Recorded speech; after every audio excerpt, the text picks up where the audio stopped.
অবশেষে টিকা আমদানি নিয়ে অনিশ্চয়তার কথা জানালো বেক্সিমকো। কূটনৈতিক চাপের আহ্বান, বাংলাদেশের জন্য নতুন হুমকি ভারতীয় ভ্যারিয়েন্ট। আজ মৃত্যু ৮৩। দোকান খোলার ঘোষণায় পাটুরিয়া দৌলতদিয়া ফেরিঘাটে ঢাকামুখী মানুষের ঢল। ২৮ এপ্রিলের পর শর্ত সাপেক্ষে গণপরিবহন চালুর চিন্তা, চলবে ট্রেনও।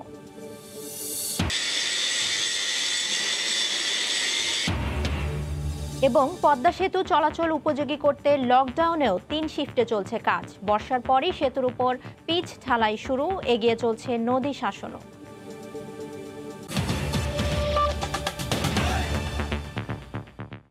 বাংলার সময়ের সঙ্গে আছে আমি ফারিহা মারিয়াম। আগাম টাকা নিয়েও সেরাম ইনস্টিটিউট ২ মাস ধরে টিকা না পাঠানোয় সরকারকেই সরব হতে বলছে টিকা আমদানিকারক একমাত্র প্রতিষ্ঠান বেক্সিমকো।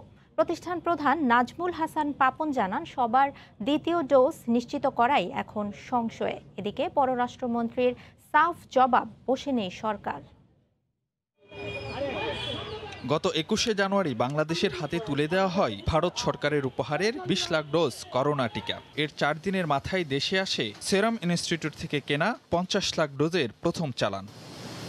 চুক্তি অনুযায়ী প্রতি মাসে ৫০ লাখ করে ৬ মাসে ৩ কোটি ডোজ আসার কথা, কিন্তু ফেব্রুয়ারিতে ২০ লাখ ডোজ আসার পর চুক্তি অনুযায়ী আসেনি আর কোনো চালান। এর বাইরে মিলেছে ভারত সরকারের উপহারের আরও ১৩ লাখ ডোজ। সব মিলিয়ে ১ কোটি ৩ লাখ ডোজ টিকার মধ্যে এরই মধ্যে প্রয়োগ হয়েছে প্রায় ৭৮ লাখ। এ অবস্থায় দ্বিতীয় ডোজ নিশ্চিত করা নিয়ে তৈরি হয়েছে সংশয়। এই যখন অবস্থা, তখনও ভারত সরকারের অনুমোদন না পাওয়ার অজুহাতে ২ মাস ধরে টিকার চালান আটকে রেখেছে সেরাম ইনস্টিটিউট। যদিও প্রতিষ্ঠানটিকে আগাম পরিশোধ করা হয়েছে ১.৫ কোটি ডোজের টাকা। এমন পরিস্থিতিতে সরকারকে জোরালো উদ্যোগ নেওয়ার কথা বলছে সেরামের দেশীয় এজেন্ট বেক্সিমকো। আইনি পদক্ষেপ নিতে পারে, বাট আইনি পদক্ষেপটা ইজ নট ইম্পর্টেন্ট। এখানে ইম্পর্টেন্ট হচ্ছে আমরা যে এতদিন ধরে বলে আসছি এবং আমরা যেটা বিশ্বাস করি, জানি যে ভারত বাংলাদেশের বন্ধু।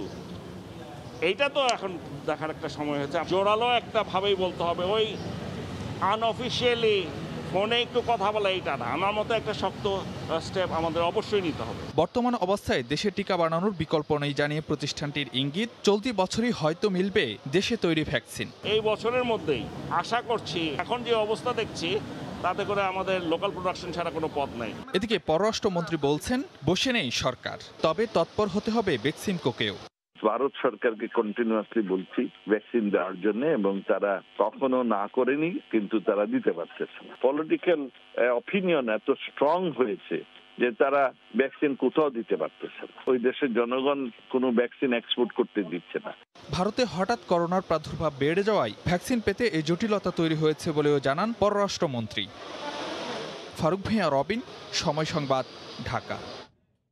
বাংলাদেশের জন্য নতুন হুমকি করোনার ভারতীয় ভ্যারিয়েন্ট। ৩ বার রূপ পাল্টাতে সক্ষম এই ধরনের সংক্রমণ রোধে আপাতত ভারতের সঙ্গে সীমান্ত বন্ধের পরামর্শ স্বাস্থ্য বিশেষজ্ঞদের। এদিকে দেশের সবশেষ ২৪ ঘন্টায় করোনায় মারা গেছেন ৮৩ জন।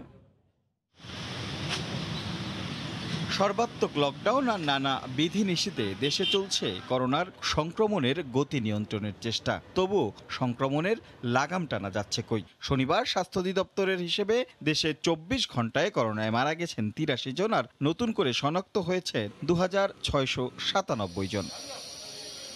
পাশের দেশ ভারতেও করোনা মহামারীর লাগাম ছাড়িয়েছে। করোনার নতুন রূপ ট্রিপল মিউটেন্ট বা ৩ বার রূপ পরিবর্তনকারী এই ভাইরাসটি ভয়াবহ হয়ে উঠেছে।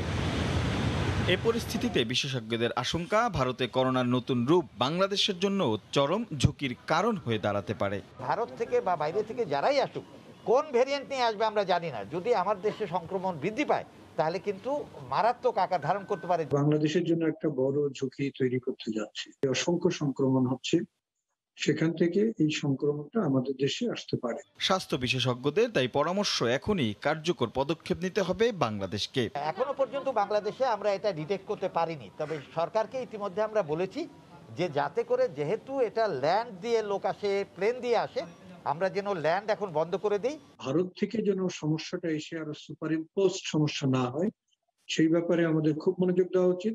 কেউ আসলে তার আইদার টিকা, 2 ডোজ টিকার সার্টিফিকেট থাকা উচিত। সংক্রমণ এড়াতে স্বাস্থ্যবিধি মানার বিকল্প নেই, তাই মাস্ক ব্যবহারের পাশাপাশি বেশি বেশি হাত ধোয়ার পরামর্শ বিশেষজ্ঞদের। রাশেদ লিমন, সময় সংবাদ, ঢাকা। 28 এপ্রিলের পর শর্ত সাপেক্ষে সরকার গণপরিবহন চালুর বিষয়ে ভাবছে বলে জানিয়েছেন সড়ক পরিবহন ও সেতুমন্ত্রী ওবায়দুল কাদের। পরে রেলমন্ত্রী নুরুল ইসলাম সুজনও জানান, বাস চললে ট্রেনও চলবে, রয়েছে সব প্রস্তুতি। খাতা কলমে লকডাউন থাকলেও ঢাকার বাস্তব চিত্র এটি। গণপরিবহন ছাড়া চলছে সব ধরনের যানবাহন। গাড়ির চাপে রীতিমতো কোথাও কোথাও যানজট। এরই মধ্যে রোববার থেকে খুলে দেওয়া হচ্ছে শপিং মল ও দোকানপাট। এই অবস্থায় শনিবার বিকেলে সড়ক পরিবহন ও সেতুমন্ত্রী ওবায়দুল কাদের জানান, 28 এপ্রিলের পর শর্ত সাপেক্ষে গণপরিবহন চলাচলের কথা ভাবছে সরকার। লকডাউনের পর গণপরিবহন চালানোর ব্যাপারেও সক্রিয় চিন্তাভাবনা করছে। করোনার নিয়ম কানুন তথা স্বাস্থ্যবিধি মেনে চলার ব্যাপারে কঠোর হতে হবে। পরে রেলমন্ত্রীও জানান, ওই দিন থেকে বাস চললে ট্রেনও চলবে। এরই মধ্যে ইঞ্জিন ও বগি পরীক্ষা নিরীক্ষা করে রেল লাইন প্রস্তুত করতে মাঠ পর্যায়ের কর্মকর্তাদের নির্দেশ দেওয়া হয়েছে বলেও জানান তিনি। রেল আমরা সার্বিকভাবে আমরা প্রস্তুত। আমাদের রেল পরিচালনার ক্ষেত্রে যাত্রীবাহী, বিশেষ করে যাত্রীবাহী আমাদের যে ট্রেন, সেগুলো পরিবহনের জন্য আমরা প্রস্তুত। লকডাউনে যাত্রীবাহী ট্রেন চলাচল বন্ধ থাকলেও পণ্য পরিবহনের জন্য 8 জোড়া পার্সেল ট্রেন চলাচল করছে নিয়মিত। নাজমুস সালিহি, সময় সংবাদ, ঢাকা। লকডাউনের মধ্যেই কাল থেকে দোকান খোলার খবরে ঢাকা ফিরেছেন অনেকেই। এতে চাপ বেড়েছে পাটুরিয়া দৌলতদিয়া নৌ রুটে। ফেরি সংখ্যা কম থাকায় গাদাগাদি করেই ফিরছেন কর্মজীবীরা। দোকান খোলার ঘোষণায় ঢাকায় ফিরতে এভাবেই পাটুরিয়া ঘাটে ফেরি থেকে হুমড়ি খেয়ে পড়েন কর্মজীবীরা। বর্তমানে পাটুরিয়া দৌলতদিয়া নৌরুট দিয়ে সীমিত আকারে জরুরি প্রয়োজনে পারাপার হচ্ছে কয়েকটি ফেরি। তাতেও গাদাগাদি করে পদ্মা পাড়ি দিচ্ছেন ঘরমুখো মানুষ। নেই স্বাস্থ্যবিধি মানার বালাই, মাস্ক না পরা রয়েছে নানা অজুহাতও। দোকান বন্ধ করে বাড়ি গেছিলাম, আবার দোকান খুলছে, তাই আমি আবার ঢাকা যাচ্ছি। মাস্ক কেনার সময় পাই নাই, যখন বাড়াইছি দোকান বন্ধ ছিল। জনগণ বেশি থাকলে তো বাইরে যে সমস্যা আছে, আমরা যেহেতু বাড়ির দরকার এই জন্য যাচ্ছি। তবে ঘাটে নেমে রাজধানীমুখী পর্যাপ্ত যানবাহন নেই। কয়েকগুণ বেশি ভাড়া দিয়ে মোটরসাইকেল, প্রাইভেট কারে করে ফিরতে হচ্ছে কর্মস্থলে। গাড়ি পাইতেছি না, গাড়ির ডবল ভাড়া লাগতেছে। বাড়ির থেকে ভাড়া লাগে লগে 200 টাকা, আমি 500 টাকা নিয়ে বাড়াইছি, আমার ভাড়া লাগবে 800 টাকা। এখান থেকে যে ভাড়া হলো 150 টাকা, এখন নিচ্ছে 500 টাকা। পাটুরিয়া দৌলতদিয়া ও আরিচা কাজিরহাট নৌরুটে ছোট বড় 20টি ফেরি চলাচল করলেও বর্তমানে জরুরি প্রয়োজনে রজনীগন্ধা, হাসনাহেনা ও বনলতা নামের 3টি ফেরি পারাপার হচ্ছে। সময় সংবাদ, মানিকগঞ্জ। কওমি মাদ্রাসায় শিবিরের অনুপ্রবেশেই সহিংসতার পথে হাঁটছে ছাত্ররা। ভাঙচুর, জ্বালাও পোড়াও আদর্শের পরিপন্থী দাবি করে বিভিন্ন কওমি মাদ্রাসার প্রধানরা বিপদগামী শিক্ষক ও ছাত্রদের সঠিক পথে ফেরার আহ্বান জানান। রাজধানীতে আয়োজিত সভায় তারা এসব কথা বলেন। শনিবার রাজধানীর তেজগাঁওয়ে দেশের বিভিন্ন অঞ্চলের কওমি মাদ্রাসা প্রধানদের নিয়ে সভার আয়োজন করে তাহফুজে মাদারিসিল কওমিয়া বা বাংলাদেশ কওমি মাদ্রাসা সংরক্ষণ পরিষদ নামের একটি সংগঠন। এতে অংশ নিয়ে কওমি মাদ্রাসা সংশ্লিষ্ট দেশের শীর্ষস্থানীয় আলেমরা দাবি করেন, সম্প্রতি জ্বালাও পোড়াও ও সহিংসতা সহ যেসব রাজনৈতিক কর্মকাণ্ডে শিক্ষার্থীদের ব্যবহার করা হচ্ছে তা কওমি মাদ্রাসা শিক্ষা বোর্ডের গঠনতন্ত্র বিরোধী। এসব কাজ কওমি মাদ্রাসা শিক্ষা ব্যবস্থার আদর্শ ও ঐতিহ্যের সঙ্গেও সাংঘর্ষিক বলে দাবি করেন তারা।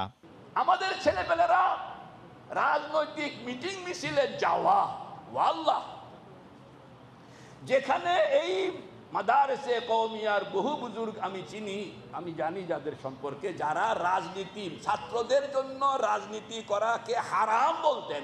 প্রত্যেকটা মাদ্রাসার যে গঠনতন্ত্র এবং আমাদের বোর্ডের যে গঠনতন্ত্র, আমাদের যে ভর্তি ফরম, এসব কিছুর মধ্যে স্পষ্টভাবে বলা আছে যে আমাদের মাদ্রাসার ছাত্র থাকাকালীন সময়ে সে কোনো রাজনৈতিক কর্মকাণ্ডের সাথে সংশ্লিষ্ট হবে না।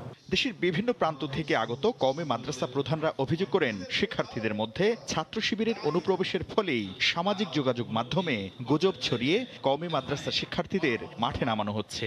আমাদের ছাত্রদের ভেতরে কিছু শিবিরের লোকজন, শিবিরের ছাত্ররা ঢুকে এদেরকে উস্কানি দিয়ে এই ধরনের কিছু কাজ করাচ্ছে। সভা থেকে অবিলম্বে দেশের সব কওমি মাদ্রাসা খুলে দেওয়ার দাবি জানানো হয়। শাকির আহমেদ, সময় সংবাদ, ঢাকা। সর্বাত্মক লকডাউনেও পদ্মা সেতু চলাচল উপযোগী করতে 3 শিফটে রাত দিন চলছে কর্মযজ্ঞ। সেতু কর্তৃপক্ষ জানিয়েছে আগামী বর্ষা মৌসুম শেষেই সেতুর উপরে পিচ ঢালাই শুরু হবে। আর পদ্মায় বিলীনের পর নতুন করে আনা 192টি স্ট্রিঞ্জার চলতি মাসের শেষের দিকেই স্থাপন শুরু হবে। বিস্তারিত নাসির উদ্দিন উজ্জ্বলের রিপোর্ট, ক্যামেরায় ছিলেন আবু সাইদ। পদ্মা সেতুতে সর্বাত্মক লকডাউনেও পুরোদমে চলছে কাজ। সেতুর উপরে রোডওয়ে, নিচে রেলওয়ে স্ল্যাব বসছে সমানতালে।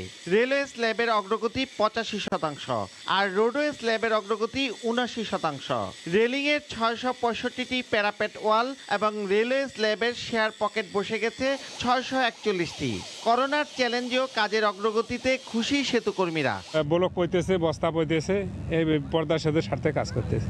অতি দ্রুত কাজটা চলছে আর এতে আমাদের কাছে খুব হ্যাপি লাগছে। পদ্মায় বিলীন হয়ে যাওয়ার পর নতুন করে লুকজেমবার্গ থেকে আনা 192টি স্ট্রিঞ্জার কনস্ট্রাকশন ইয়ার্ডে ঘষামাজা চলছে। চলতি মাসের শেষের দিকে এগুলো স্থাপন শুরু হবে। রোডওয়ে স্ল্যাব বসানো হয়েছে এবং দুই দিক থেকে রোডওয়ে স্ল্যাব বসানো চলমান আছে। আর যে স্ট্রিঞ্জারগুলো বাইরে থেকে আমদানি করা হয়েছে সেগুলো ঘষামাজা করে ব্যবহার উপযোগী করা হবে। পদ্মা জাজিরার দিকে ধাবিত হয় বর্ষা সামনে রেখে পদ্মা সেতুর নদী শাসনের কাজও পাল্লা দিয়ে চলছে। পর্যাপ্ত সরঞ্জামাদি রয়েছে, বর্ষা সামনে রেখে দ্রুত গতিতে এগিয়ে চলছে কাজ। পদ্মা সেতুর সার্বিক অগ্রগতি প্রায় 85% আর মূল সেতুর অগ্রগতি 93% ছাড়িয়ে গেছে। 41টি স্প্যানের 32টিতেই রোডওয়ে এবং রেলওয়ে স্ল্যাব বসানো হয়ে গেছে। স্ল্যাব বসানো বাকি রয়েছে মাত্র 9টি স্প্যানে। মুন্সিগঞ্জের পদ্মা সেতু প্রকল্প এলাকা থেকে নাসির উদ্দিন উজ্জ্বল, সময় সংবাদ। 999-এ ফোন পেয়ে চট্টগ্রামে নবজাতকের প্রাণ বাঁচালো পুলিশ। নগরীর জিসি মোড় এলাকায় টঙের দোকানের পাশে মাঝরাতে পড়ে থাকা মেয়ে শিশুটিকে উদ্ধার করে ভর্তি করা হয় চট্টগ্রাম মেডিকেলে।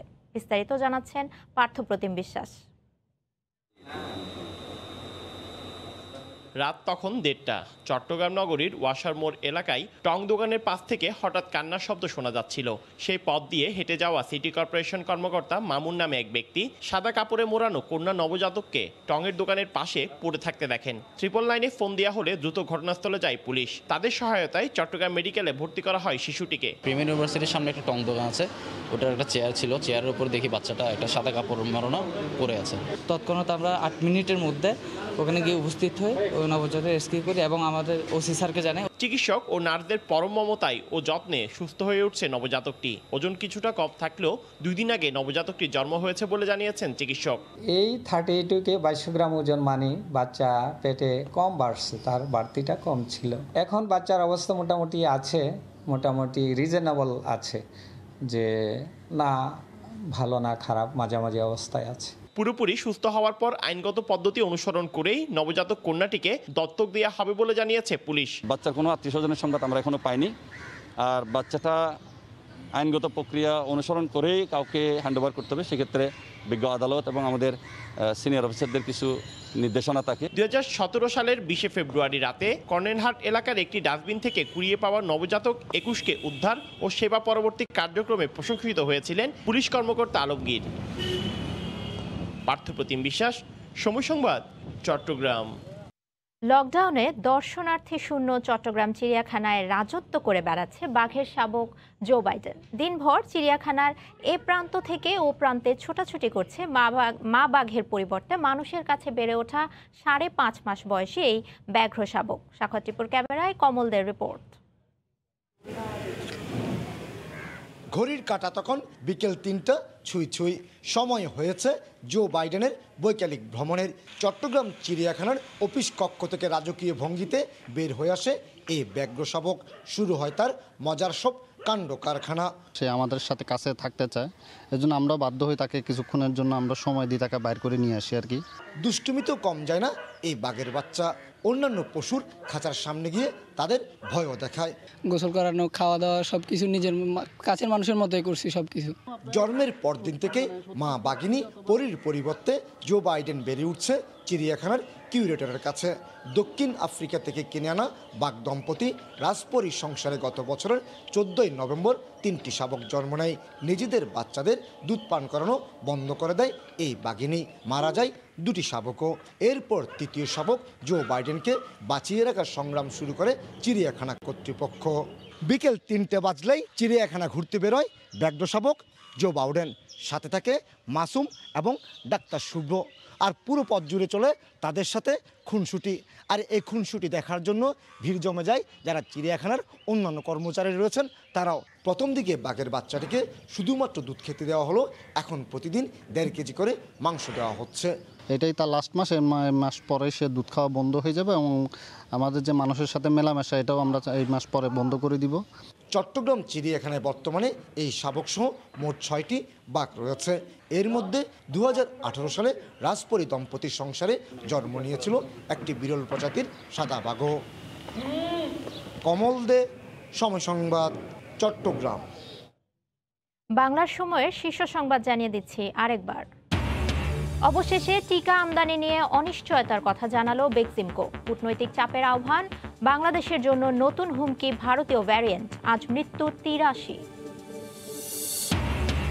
দোকান খোলার ঘোষণায় পাটুরিয়া দৌলতদিয়া ফেরিঘাটে ঢাকামুখী মানুষের ঢল। 28 এপ্রিলের পর শর্ত সাপেক্ষে গণপরিবহন চালুর চিন্তা, চলবে ট্রেনও। এই ছিল বাংলার সময়, সঙ্গে থাকুন সময়।